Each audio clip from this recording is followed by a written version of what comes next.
everyone. I'd like to call to order. Welcome to the November 13th edition of the City of El Segundo Planning Commission meeting. First, we'll do the roll call. Commissioner Christian, Present. Commissioner McCarvey, McCavity, I'm Here. sorry. Commissioner Taylor, Present. and Chair Magai, Here. and Vice Chair Inga is absent. Okay, and as always, we start with the Pledge of Allegiance. If you all join me. I pledge allegiance to the flag.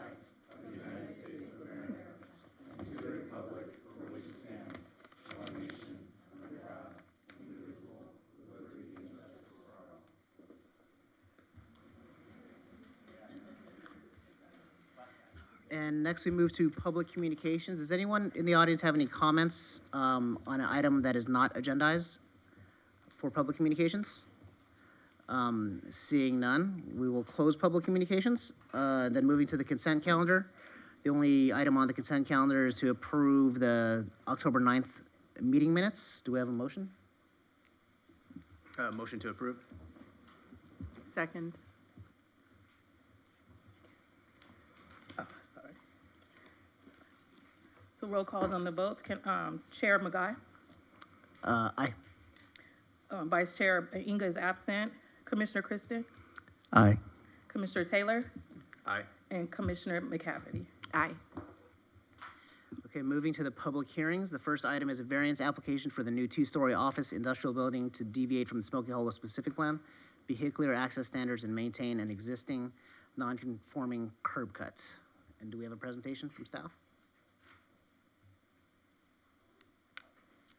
Okay, good evening, Chair Magai and fellow commissioners. The item before you is a variance request for a new building located at 117 Lomita Street. This is the location of the site on the zoning map. It's in the Smoky Hollow West District of the Smoky Hollow specific plan. A little close-up aerial view of the site. As you can see, it's there fronting on Lomita Street, just on the block between El Segundo Boulevard and Franklin Avenue. A brief description. It's a new office industrial building, 2 stories. Size is about 4,300 square feet, which is equal to the maximum limit for the FAR permitted in the Smoky Hollow West District. This is the floor plan of the building, of the ground level. As you can see, the site is 40 feet wide by 143 feet deep. The ground level of the building is dedicated primarily to parking and vehicle circulation, with a one-way driveway taking access or entering the site from the alley and then exiting at the front along Lomita Street. And this is sort of the subject of the variance request before you that exit onto Lomita Street through the existing driveway or curb cut. The specific plan says that on new construction, we can't have new curb cuts on the streets. Access should be taken from the rear, from alleys, whenever there's an alley. And with regard to existing non-conforming curb cuts, if there is new construction on a property, that they are supposed to be removed. The subject property adjoins an alley, as you can see there on the aerial, and there is definitely an existing curb cut, as you can see from this image from Lomita Street. The existing curb cut is 22 feet wide, and as part of this proposal, the applicant would be reducing its width to 12 feet. And it involves a new construction, so technically, according to the specific plan, the existing curb cut would have to be removed, so the applicant is requesting a variance to be allowed to maintain that curb cut along Lomita Street.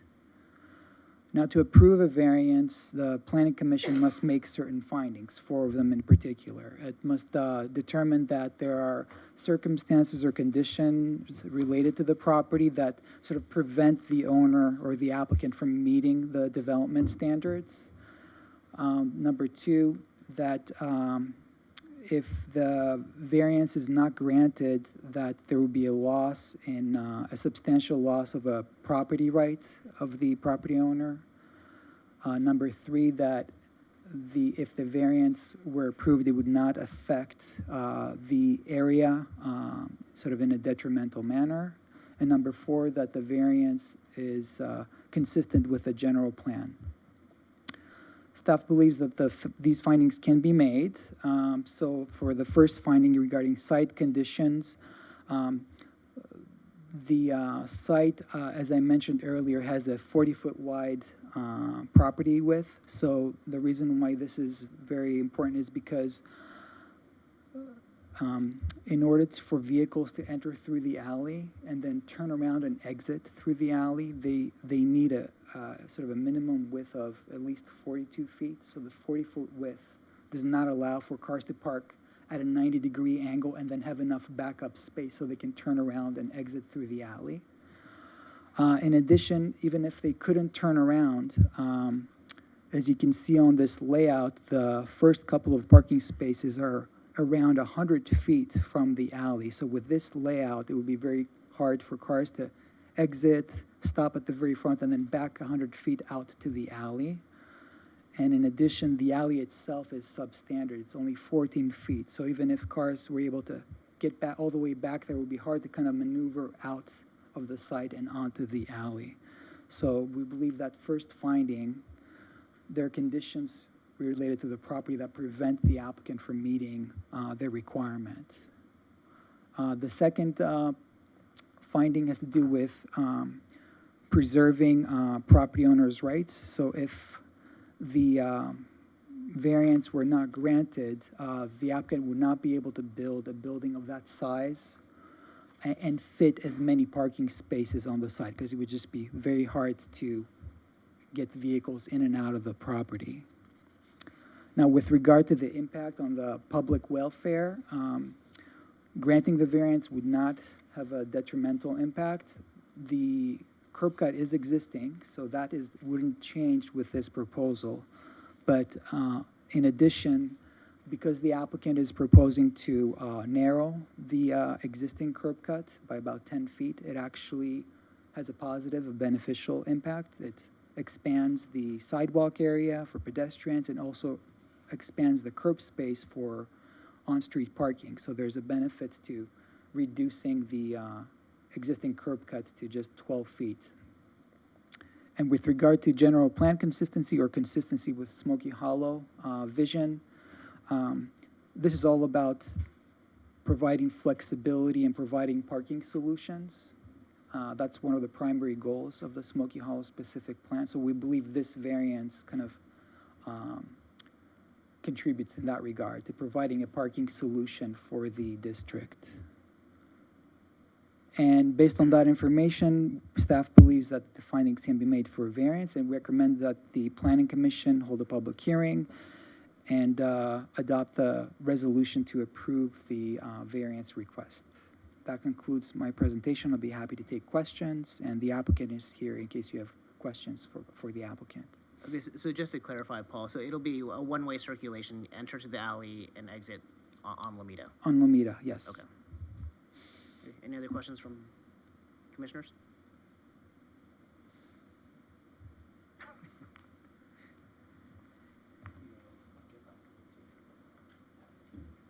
Okay. I'm just curious what business it is. Yeah. Was that what your question was? Yeah. Okay. I'm not sure that there's a specific tenant in mind for this building, but the applicant could definitely confirm that for you. But in general, the uses are supposed to be office, industrial, R&D. I guess I do have questions, I'm sorry. So, what is you guys can probably provide that context for me. What is the reason for the restriction to begin with? Like, we're giving a variance for this thing, but why did we set up Sleepy Hollow to be like that? Yeah, the intent of the plan is to make it a more pedestrian-friendly environment.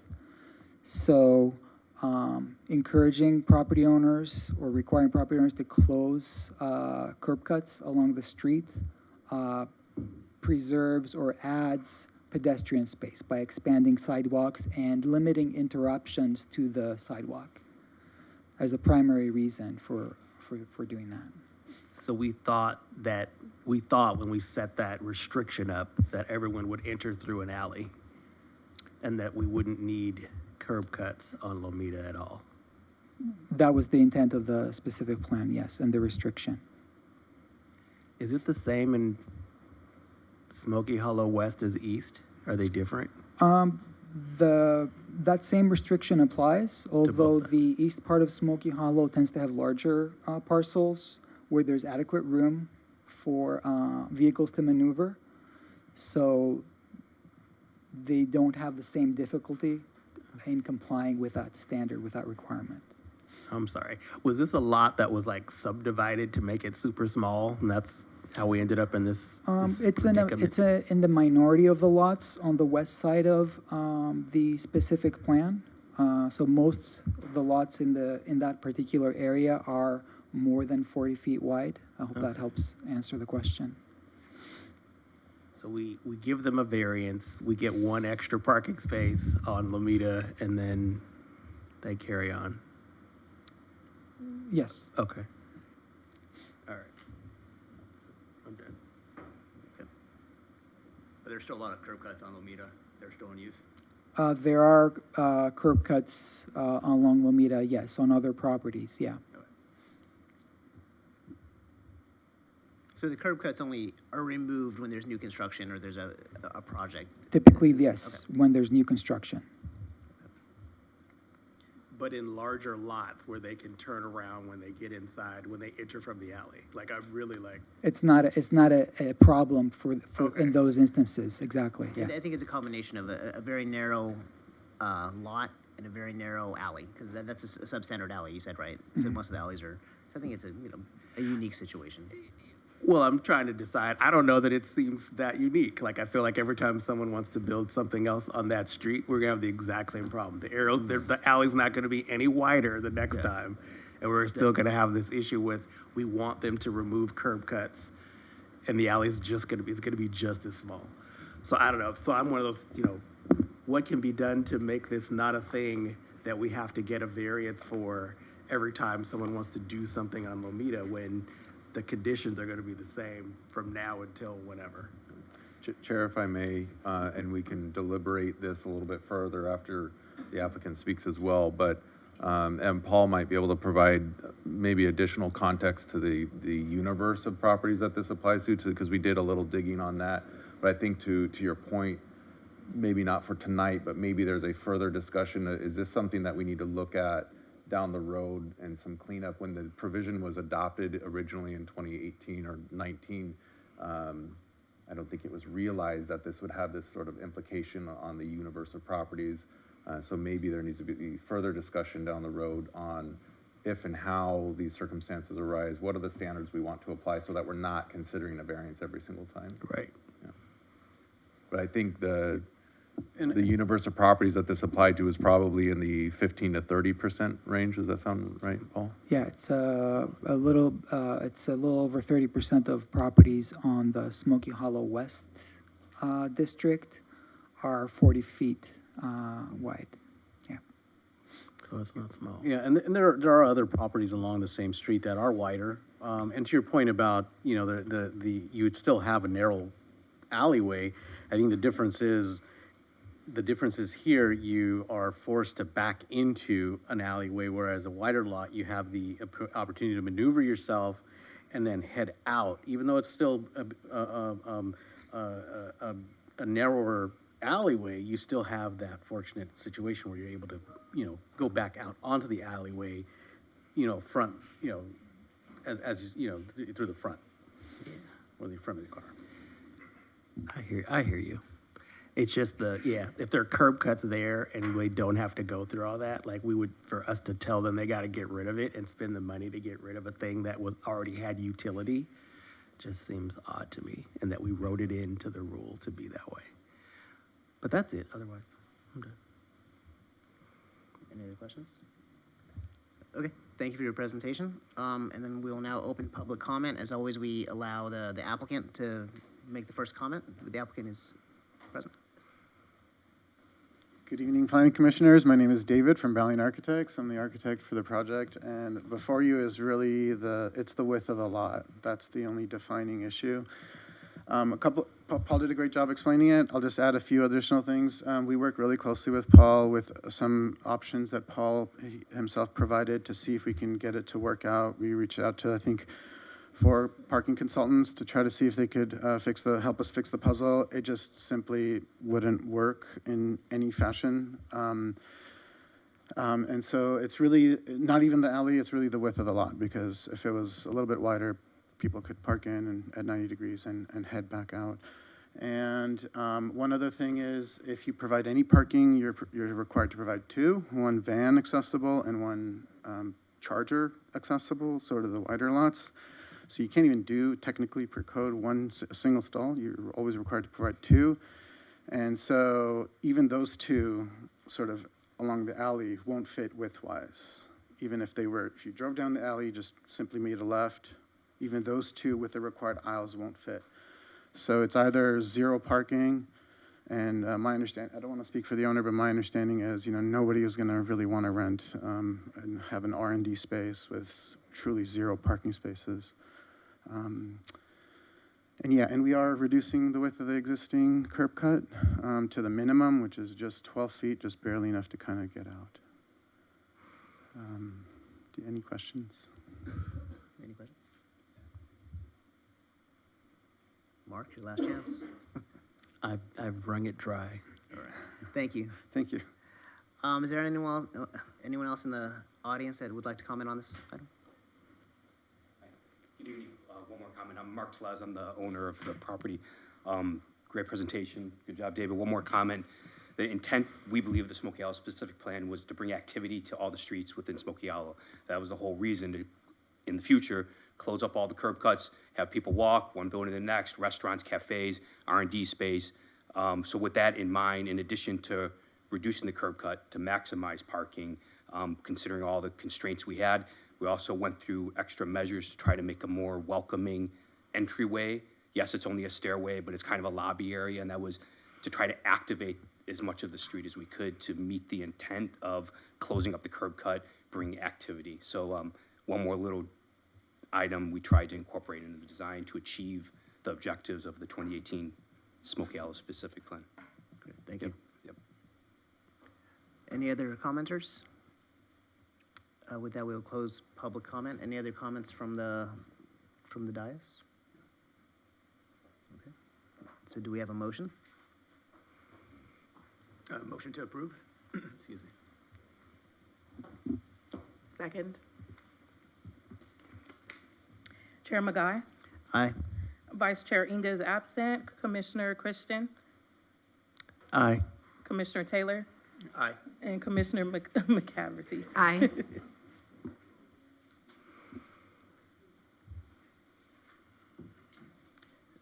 Motion passes. Thank you. Moving on to the next item. Item number 3, Environmental Assessment 1391, Amendment number 1 to Development Agreement 5751, Site Plan Review number 2502, and Adjustment number 2502 for development of a 2-story professional sports team headquarters and training facility with surface-level parking on Rosecrans Avenue. Will you be giving the presentation, Eduardo? I will be doing that. I will be pinch hitting for Jasmine, who has diligently worked on this project. So I, have to thank her on record for making this easier for me. So anyhow, the project does include several applications. The project application or site is in regards to the Beach Cities Media Campus site, which is an area that it measures about 6.3 acres in size, containing 2 parcels. It is zoned mixed use, or MUS, which is mixed use south. However, it is governed by a development agreement that governs development uses at the site. So the project does, like I said, have two parcels. The western parcel of the immediate campus site, which is the subject of this application, measures about 2.5 acres in area.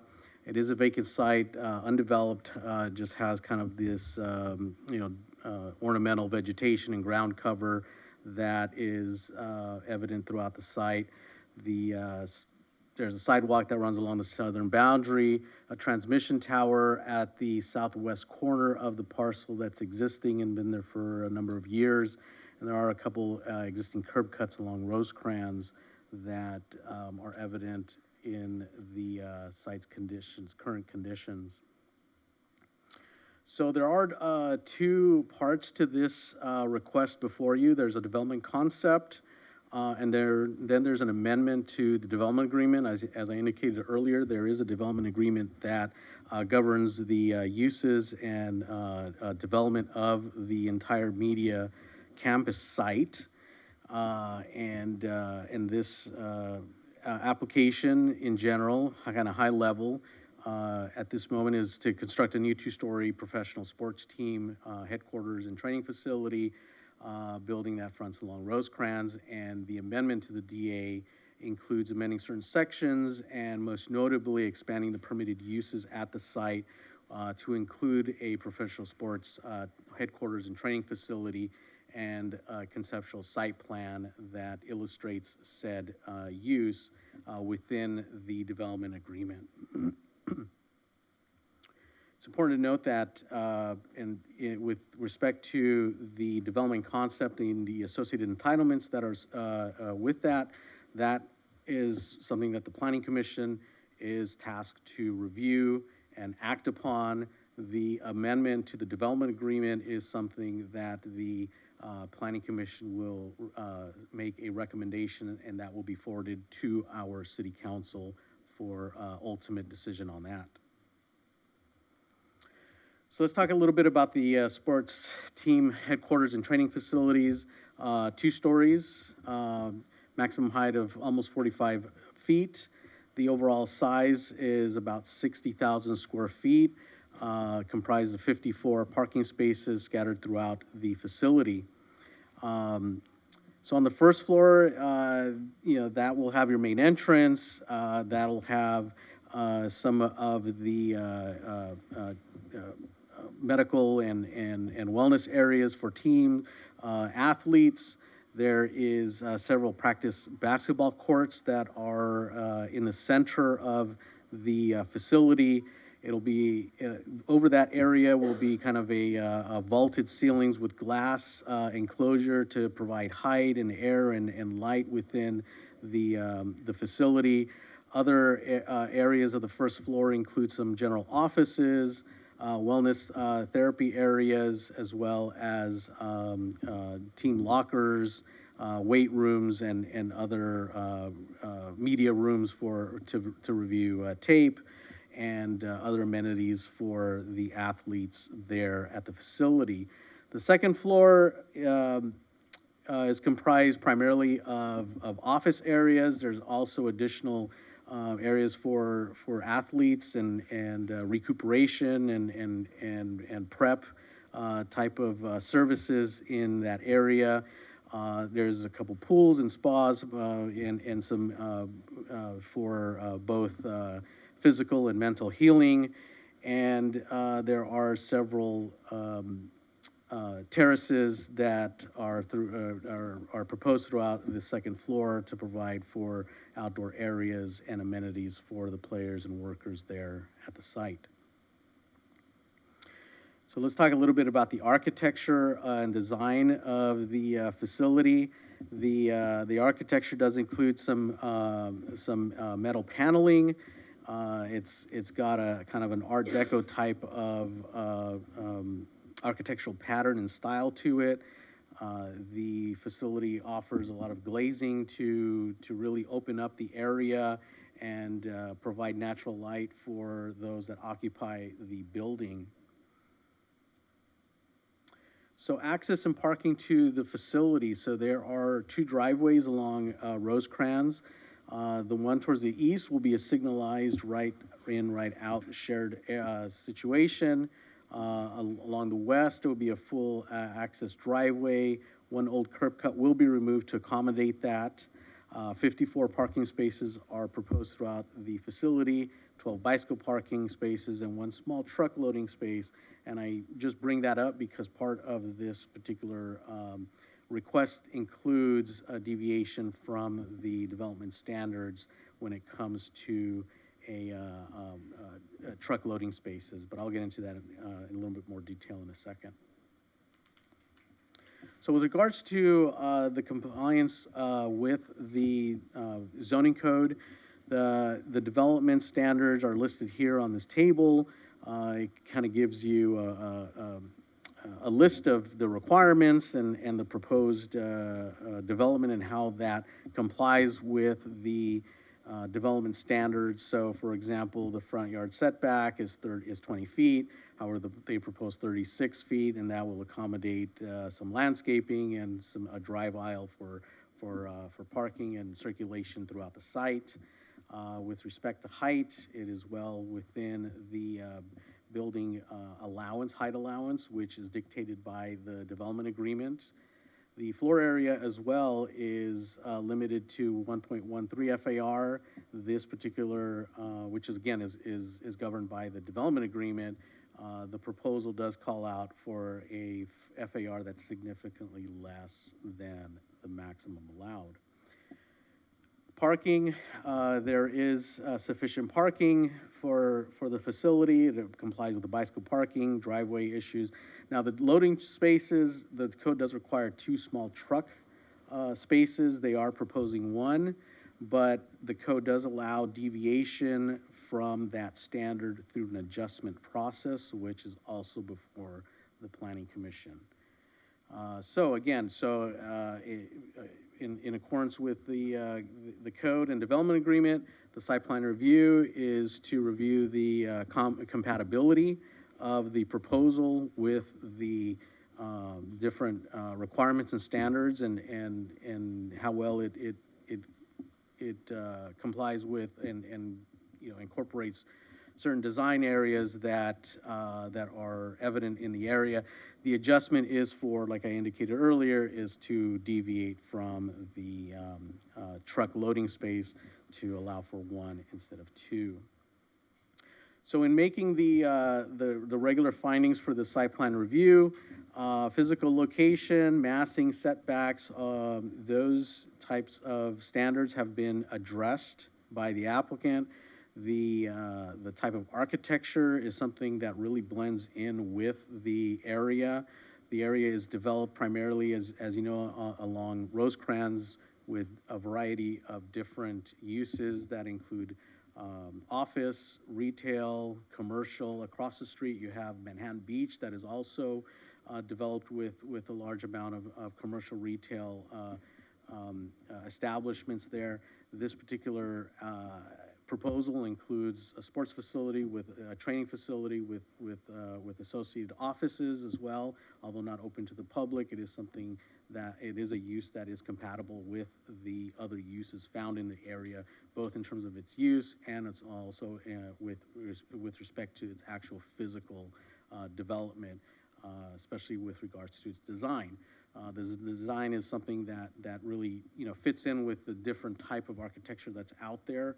That you see along Rosecrans is something that will be, that will be a highlight to that area. I mean, anything that's brand new will always do that, but I think in this situation, you have a structure that is not bulky, it's not massive. It's something that really, if you look at the curvilineatures of the facility, they're really soft curves, and it's something that really does not, create a massing or bulk issue, which staff believes, is in compliance with the standards and requirements of a site plan review.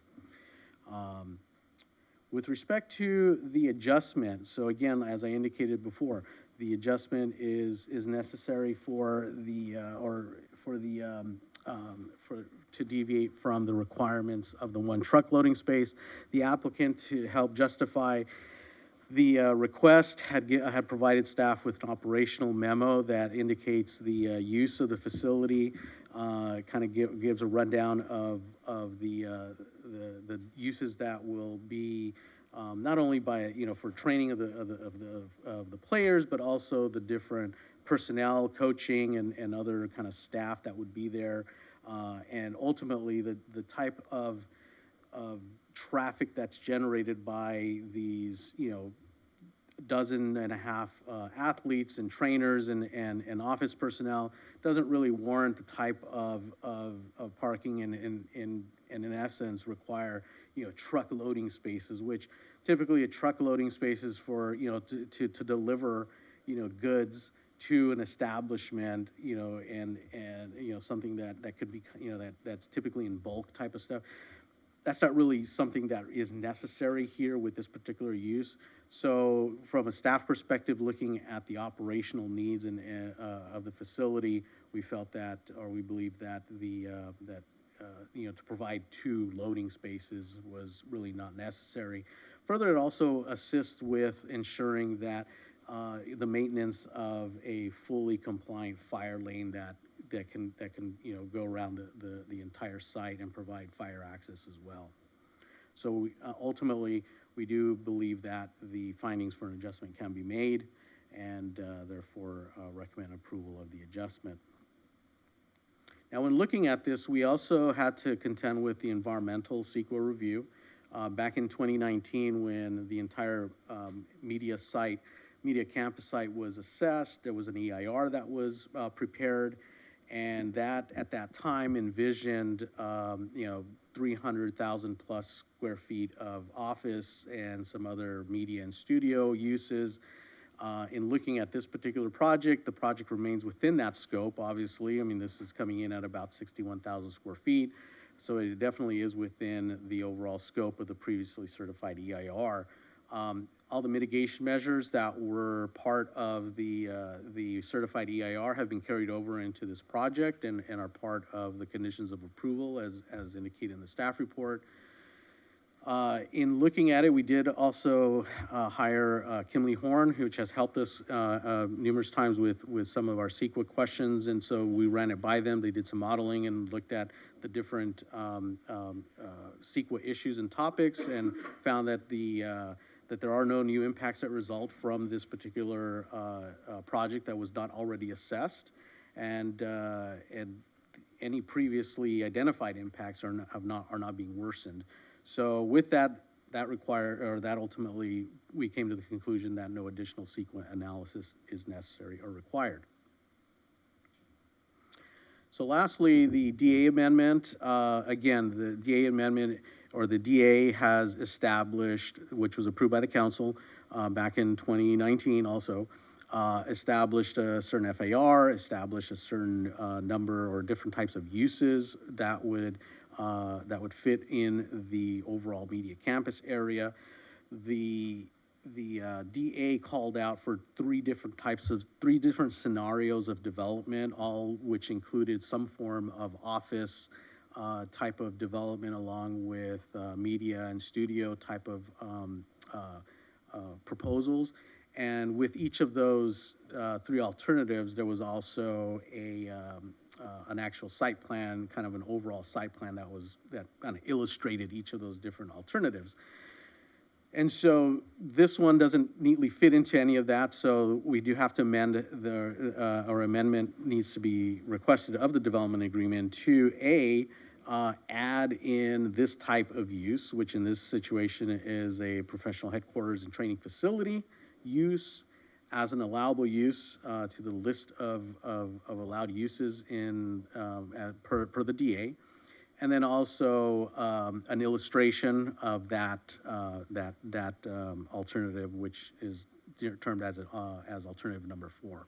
So with that, these are staff has found that the amendment uses are compatible with the uses authorized in the MUS zone in terms of looking at it not only within the context of the site and the area, but looking at it in terms of the different types of uses that are allowed throughout the MUS zone.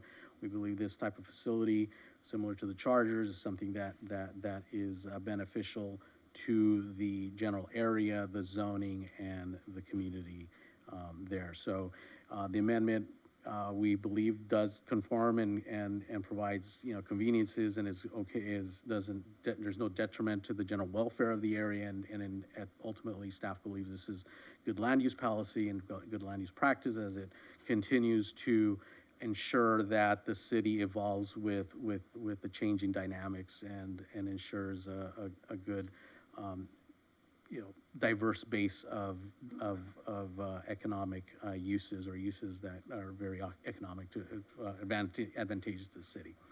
So therefore, we do recommend that the commission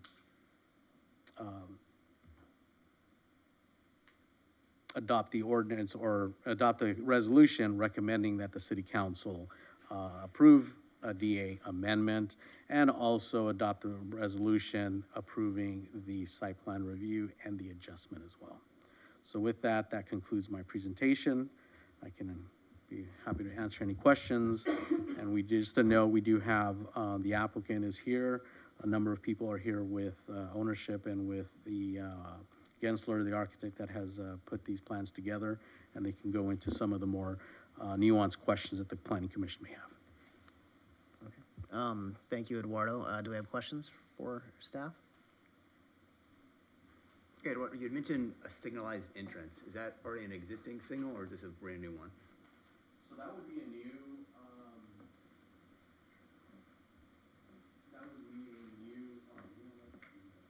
this pointer doesn't come across very well.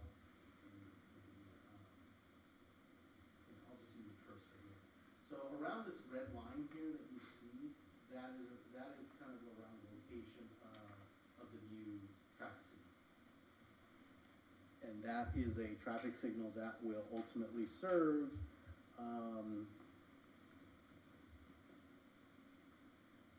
which is kind of located here, will ultimately result in, this will ultimately result in a driveway / roadway that would ultimately serve the subject property as well as any future development that may occur on the eastern property.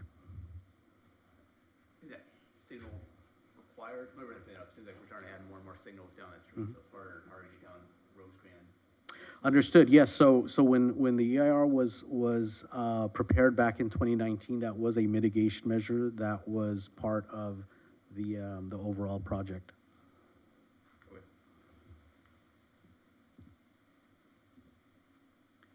I think this is a fantastic, it's really a beautiful building, especially because right now, to me, this property is kind of an eyesore going down Rosecrans. I think that paired with the point kind of gives, you know, a good representation of El Segundo as we kind of continue to grow and expand. But on the looks of the building, is the rendering that was up there, will that be the street view of the building? Or will there be, because you know, at the Laker facility, the building is there, but then they have this like gate around it, which I don't like the look of the gate. Will this have a gate or any, so this will be the actual view from the street? Right, so there will, you know, and the good thing you brought that up, because that is something that we as staff have really been keen on and working with the architect, because as you see, I mean, it's a beautiful building. We don't want to distract from it. So there will be two gates that really would be kind of located towards kind of this area. I'm using my cursor for a better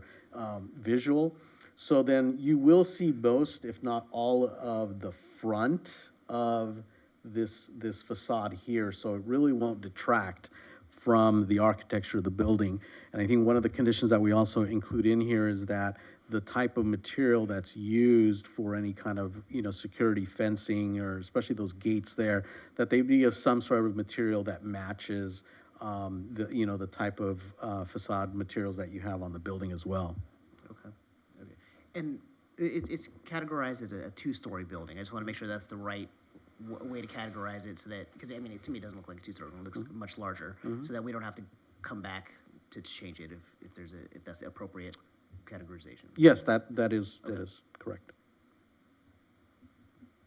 So the fencing's not up against Rosecrans, it's tucked back kind of behind the building? I'm sorry, Commissioner, can you repeat the question? So the fencing that's gonna, for security, Oh. kind of tucked back behind the building a little bit, so just when you go down Rosecrans, you're not seeing this big gigantic fence. Right. So there won't be any fencing up towards the actual roadway, which is something that we have worked with the applicant and the architect to come up with, and we did indicate that, let me see if I can find a better, okay, oh, this kind of shows a, so the view that was on the screen earlier, that was kind of taken, let's see, from this point looking in a diagonal, northeast direction at the building. So what you'll have is the fencing that we're talking about would be located around right here. And that is, again, to provide security fencing for parking of players and primarily players and some of the staff personnel that work there. So the fencing would not, there would be no fencing in this front yard area per se. The security fencing would be here, that crossing that drive aisle. Is there any parking outside the fencing? Yeah, so there is some spots along the front, and then along the eastern side of the property, there's some parallel parking. As someone maneuvers north on this new roadway and make a left, there would be a series of parking that would be open to the public in this back area as well.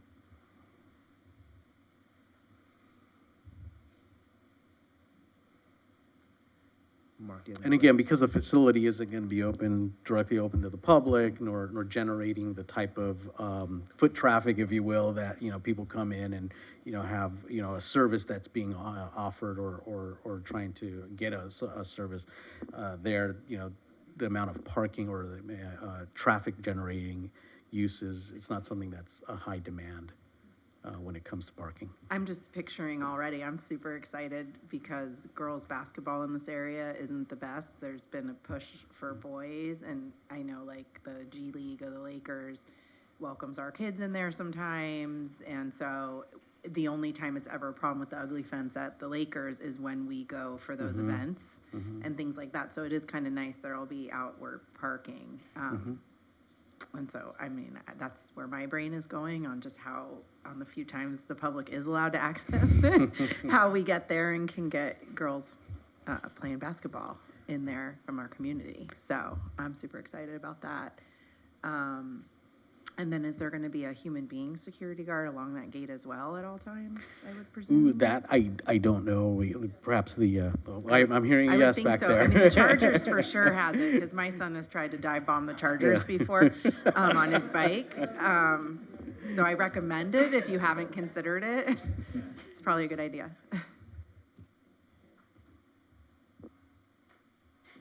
Is there gonna be a right turn lane added off of Rosecrans into the intersection? Not that there's a lot of traffic going in there.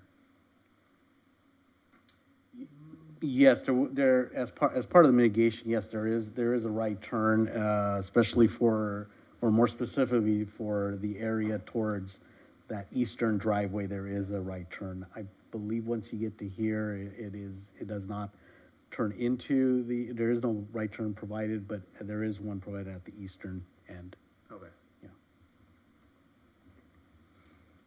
And again, that was contemplated in the initial environmental impact Correct. report back in Correct. 2019.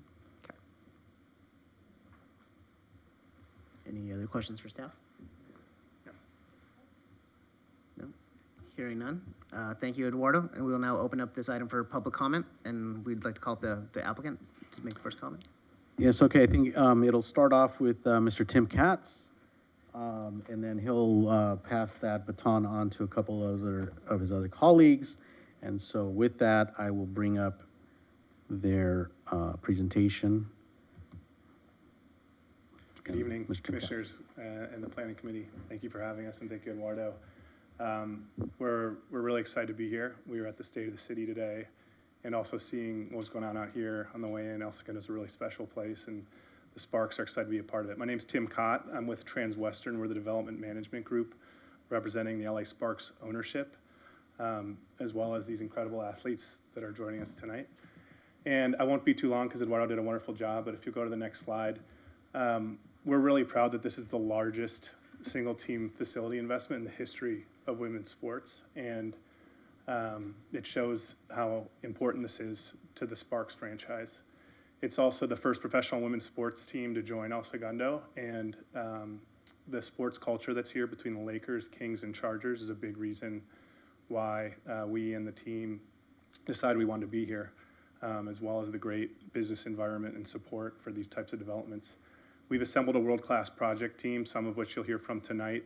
I'm joined by Gensler from our design team, as well as Clark Construction. We're both based here and have tons of experience. Gensler specifically on the LA Chargers facility. And we're moving quickly because these players deserve this facility as soon as possible. And it's a real differentiator for the LA Sparks, so we're targeting an open date 2027. So with that, we're gonna show a short video, and then our design team's gonna have a few comments with some more on the design of the building. You'll hear from one of the players, and then happy to answer any questions you have. Thank you.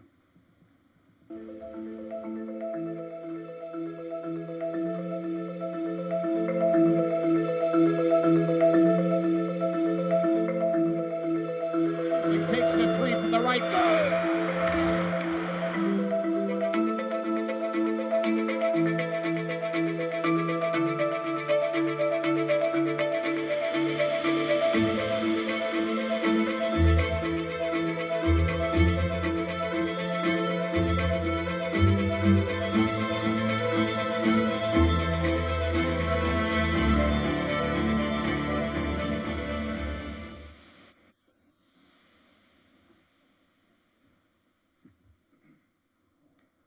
Hi, good evening.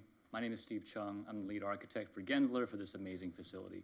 I may say things in a slightly different way that you heard already before, but I'm going to say them because they're so important, I think, to us, some of the sentiments that you expressed. This is the view that you'll see when you make the turn off of Sepulveda headed eastbound on Rosecrans, as Eduardo mentioned. And I think what you're seeing here is an optimistic embodiment of what the future of professional sports can look like. When we were at the State of the City earlier today, we heard all kinds of things about how big developments like that can raise the ceiling, make our thinking bigger about what is possible in the realms of aerospace or technology and now professional sports. Things can be different than they have been in the past. Boys and girls alike can understand what the future of professional sports can look like for both genders. And I feel like this is that cornerstone project that's kind of the backdrop for that. You know, there's a blank space where there's the parking of the point, and this is what you'll see anchoring the Rosecrans corridor. So that statement of what the future can be is really, really important. It's meaningful to us. It's meaningful to the players, and as you mentioned, all the kids growing up in this community. The materials here, I'll just kind of add a little color to what Eduardo said. The curves have to do with that kind of notion of those wind-swept palm trees that you always see on the beach with, you know, there's this onshore breeze. So that sort of graceful motion, and it's just juxtaposed with that tilted box, which talks about the dynamism and vibrancy of the sport itself. And frankly, that's kind of the lean of what the W Championship trophy looks like, so we wanted to build that in there too, right? There's 3 currently sitting in the Sparks cache right now. So that was important to us. And the materials are, again, inspired by where you are in LA, not just Southern California, but a beach community. And so it's this kind of sandy, sparkly, very smooth cement plaster, and then you have kind of this white metal panel that's really meant to be very bright and optimistic, along with polycarbonate that lets a modulated, non-glared light into that space. We'll have more slides of that in a second. Go to the next slide. And this is that kind of inviting entry. So this sits at that corner of that shared roadway where that signalized intersection is going to be as you turn in. This is where you'll be invited to the facility if you're a community member, if you're a staff member, if you're a potential sponsor that wants to be associated with the Sparks and their presence in El Segundo. This is where you enter. And some of the terraces that you couldn't see in the previous renderings, that's up there in the top right. That kind of notion that in this climate, in this place, it's special, and having this indoor-outdoor workspace or event space is almost a birthright. So we wanted to build that into this facility to kind of communicate what being in El Segundo and LA is all about. And then among the many departments that you will access from that lobby, you'll be able to see into the courts. So there's 2 full practice courts here, along with the skills hoops, all the technology that you need. But that notion of a naturally lit space for wellness that emphasizes wellness, not just the competition, but we wanted to blend that kind of gracefulness that's embodied on the outside with that notion of, but this is where the players get to work, right? So it's a blend of that kind of like competitive, you know, practice court, scrimmage, get after it, but also when you have clinics here, when you have players come in, that they'll understand that this is a place of wellness as well. It's about more than just wins and losses. It's about the place that you want to be. Adjacent to this, everything you mentioned, sports performance and strength and conditioning. Here you have what the future of player development will look like. The owner asked us to find a place that's uniquely Southern California, to design a place, but also a home that the players never want to leave. You build that championship camaraderie in places like this. What you see in this picture is it's almost a 30-foot kind of rehab spa. So you can you can relax out here, yes, but also do that work in terms of, instead of rehabbing in kind of a dreary hydrotherapy area, you've got a space to do it here where you can be out of doors in the best climate in the world. And in the next slide, you see that interior space, the rest of the players' sanctuary. So again, this is where that togetherness is built. This is where players can unwind. Maybe they have an appearance somewhere later in the city. They don't have to leave this place. They can be here and then go to the next appointment, things like that. First of its kind in professional sports. And we really do believe this is the kind of place that men's facilities and women's facilities alike are all going to be talking about and want to have.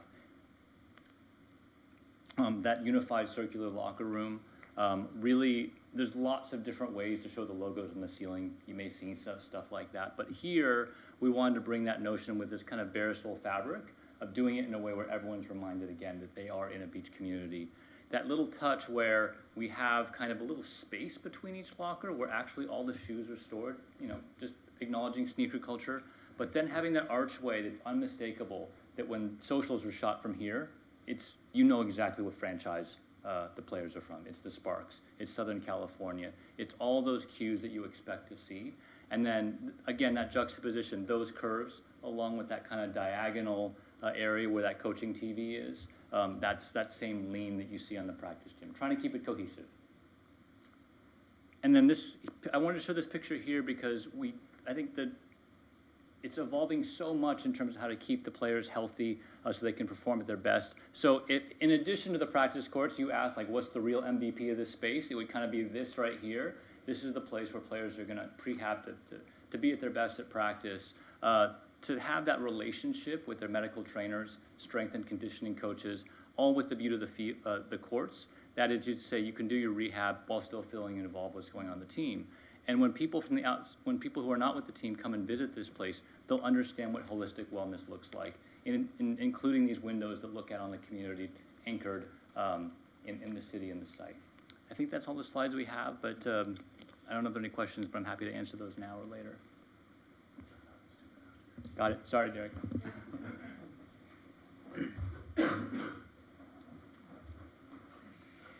Hello, my name is Dearica Hamby. This is my fourth season, going into the fourth season with the LA Sparks, but I've been in the league for 11 years. And on behalf of our team, I want to express our sincere gratitude to the city of El Segundo for welcoming us into the community. We are also grateful for the Sparks ownership for their commitment in investing in women's sports at the highest level. With that being said, we're super excited about our new performance center. It's going to be beautiful, but it's not just a state-of-the-art facility to train. It represents growth, process, belief in where women's basketball is headed. We want to be more than a team that trains here, but being a part of the community that we will call home. We will show it for you guys, for local organizations, for youth sports, and the people of El Segundo. So thank you for welcoming us. I'll take questions too.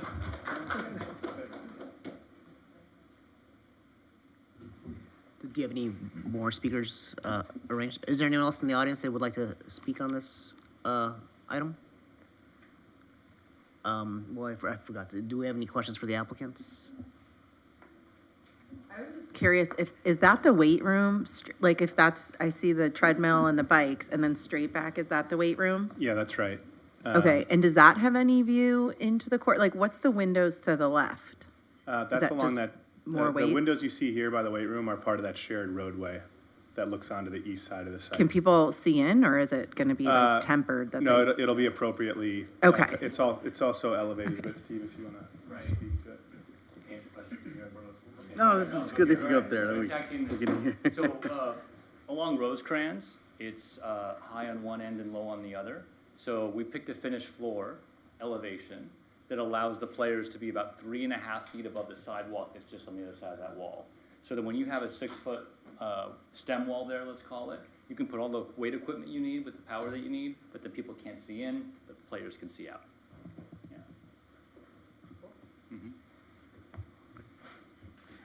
I forgot to point, the direct answer also, that Eduardo's right there, and Derek is right. Within that player lot where there are 23 spaces, there is the director of security's office, so he can be proximate to where that gate opens and closes for, make sure everything's happening that should be happening in that area.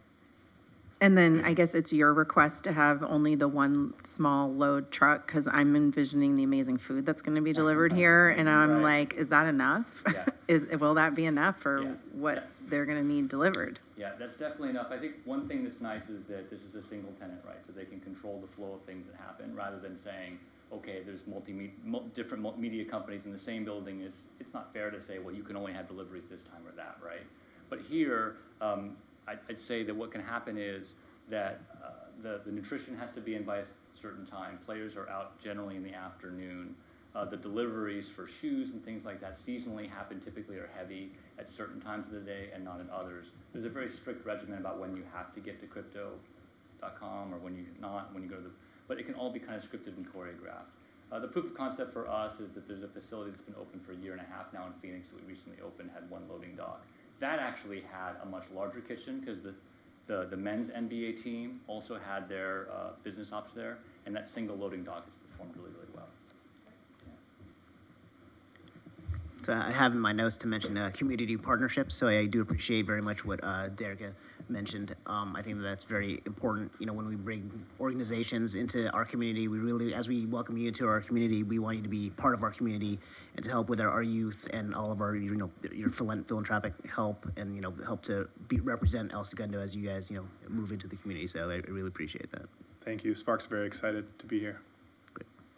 And I'll just jump on that, and I alluded to it earlier, but my son is very active in the high school basketball team, and our girls basketball team was actually pretty good last year because there were 2 freshman girls that kind of stole the show, and they both left El Segundo and went to a different high school. So we need you. We're excited, and let's keep the talent in town.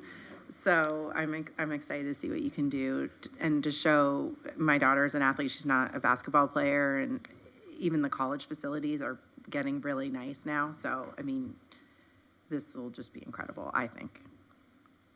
I have 2 kids myself, so I commit to that, and Natalie's here to speak to our community stuff if needed. It's a big deal to us.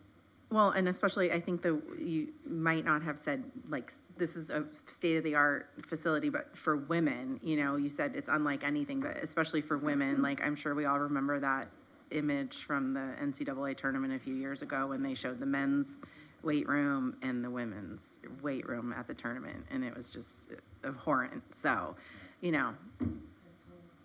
was bad. It was bad. So anyway, this is just to think that the girls of the community and any female athlete playing any sport can see what the future is female, Everyone's watching women's sports. We agree. Thank you. Any other thoughts or comments, questions from the commissioners?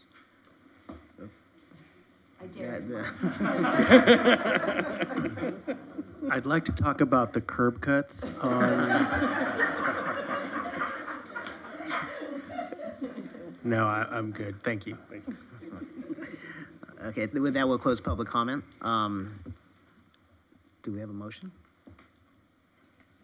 And Mr. Chair, just to make clear, this is 2 resolutions that are before the Planning Commission. They're doing 2 different things. One of them is going to go to the City Council. One is a final approval tonight. So there's 2 resolutions in front of the Planning Commission tonight. Do we need 2 separate votes or? No, you can approve them in one motion. I just wanted to make clear for the record that there's 2 resolutions. Motion to approve both resolutions. Second. Chair Magai, Aye. Vice Chair Inga is absent. Commissioner Kristen, Aye. Commissioner Taylor, Aye. and Commissioner McCaverty. Aye, aye. Go Great, motion Sparks. passes. Motion passes 4-0. Thank you. Yeah. Chair, Yeah. if I may, we have a little bit of a unique opportunity to photograph with the commission and our guests of honor tonight. We probably normally wouldn't take photographs with our applicants, but I think tonight's a special night. So if you'll indulge us, we have our wonderful photographer here, Robert. And commissioners, if you want to come out front.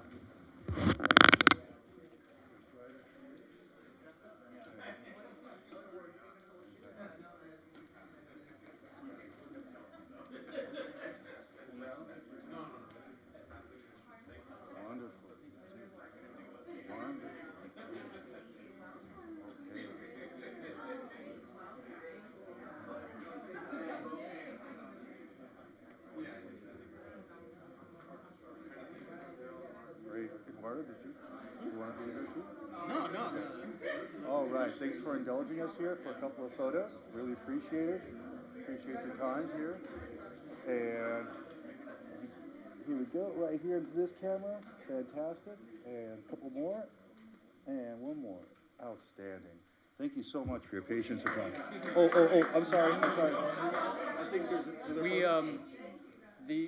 We think it's important to say from the architect and contracting perspective, this project is led by women as well. Do you mind if we have 3 or 4 members of those teams to come up and pose for you as well? Okay, great. Thank you. He wanted to pass before he said anything.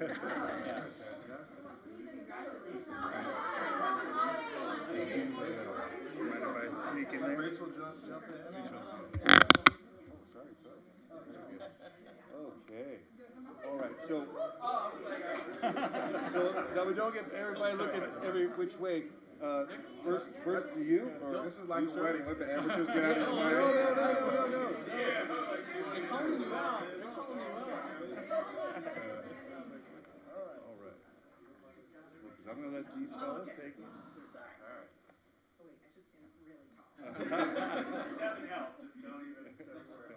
Now the professional. All right. Well, we'll get a couple of photos here. Very special day. And we'll move back just a little bit. Sorry. And one more. Thank you so much, guys.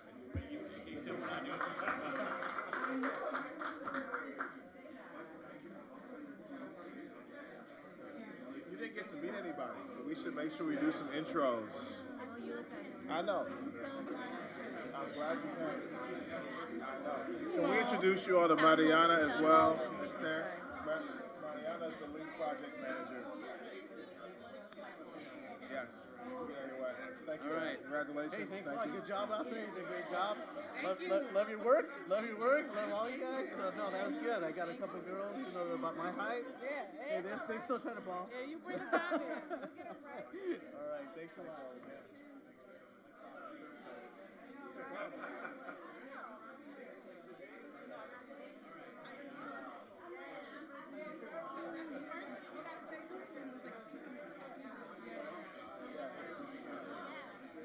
Very exciting.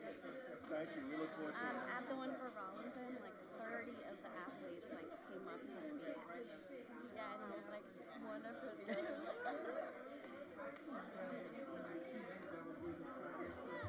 Yeah.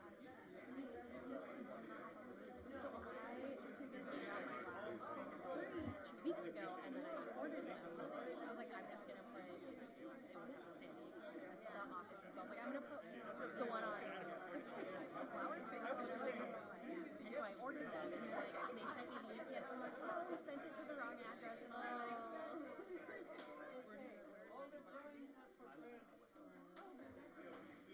Okay.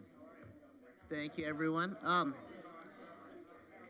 We still have a couple things to close out quickly.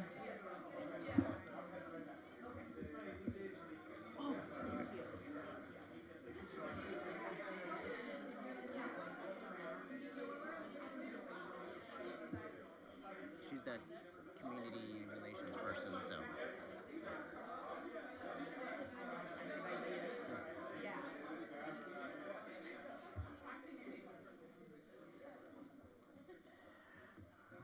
Okay. Good thing there's not much left on the agenda. Okay, Okay, so new businesses, there's none. Unfinished business, there's none. Reports from the Community Development Director. Thank you, Chair. Good seeing you. No formal reports, just a reminder that we'll not have our second meeting in November because it conflicts with Thanksgiving. So our next meeting will be December 11th, and then the December 25th meeting will also be canceled since it conflicts with Christmas. So we have just the December 11th meeting coming up, and then we'll start fresh in the new year. Probably won't see you all until December, so have a good Thanksgiving. Happy Thanksgiving, thank you. Any reports from the commissioners? No. Nope, none from me. City Attorney? Nothing to report, Mr. Chair. Just happy Thanksgiving to the commission. Thank you, likewise. Okay, with that, we will adjourn the meeting. Thank you, everyone.